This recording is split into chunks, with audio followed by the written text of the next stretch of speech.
Dr. Farley, you work for the government. Yeah.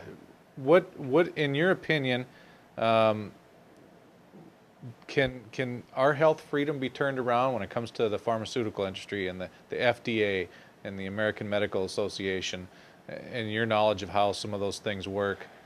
Will we ever be able to go down another path, and will that other path ever become mainstream?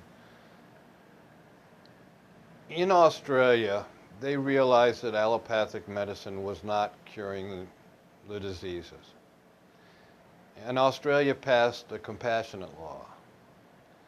Their law stated that if nothing exists in this country that will successfully treat this disease, as long as it does no harm, you can import it and bring it into the country to try to treat the disease. I don't think the United States is even going to go that far. I have grave reservations about the overpowering control of big pharmaceutical companies. I've seen what it does to doctors in other countries that attempt to use any alternatives to their medicine. They have a very, very long reach. They have a very, very long memory. And they have an awful lot of influence because they contribute tremendous amounts of money to campaigns. So show me candidates that will never take any pharmaceutical money. Show me an FDA that will never allow a pharmaceutical representative on the board to make decisions on what can come out as a medicine. And then I'll say possibly, but I don't see that as a possibility now. One of my closest friends many, many years ago worked for the FDA. Prior to that, he worked at Fort Detrick in biological warfare. When Fort Detrick signed off and the treaties were signed, no more biological warfare, he went to work for the FDA. His specific job was to determine what could be used in meats that we were going to eat. Can you inject them with hormones to make them fatter and grow faster? Every doctor that he worked with, and I saw the stack of papers, it was over 18 inches high, had done the research, said absolutely not, because that will be retained in the meat and taken in by the human consumer. It was overruled. Can we use GMO foods? All the scientists looked at all the science and said absolutely not.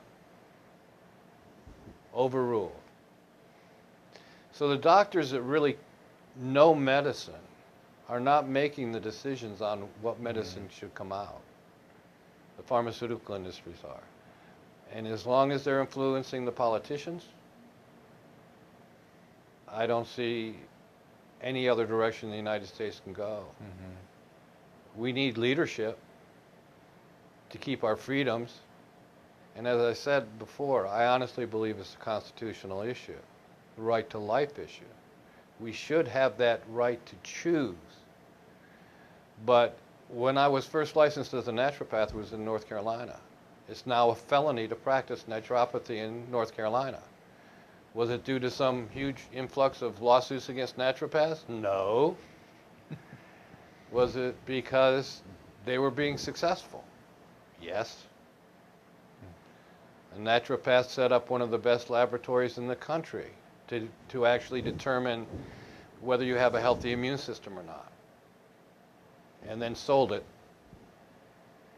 And I think it was within 2 years of her selling it, or a few years of her selling that it actually, they made it a felony to practice. Now, why would you make something that's been shown to be more successful than allopathic medicine a felony to practice, if not to protect the pharmaceutical industry? And superiority, back in 1918, in the flu pandemic, they had several naturopathic colleges and hospitals, and they had several allopathic colleges and hospitals. The mortality rate during that flu pandemic in 1918 in allopathic hospitals was 26.7%. More than 1 out of every 4 of those people died from the flu. The mortality rate for the naturopathic hospitals was 1%. And if you had your choice, where would you go?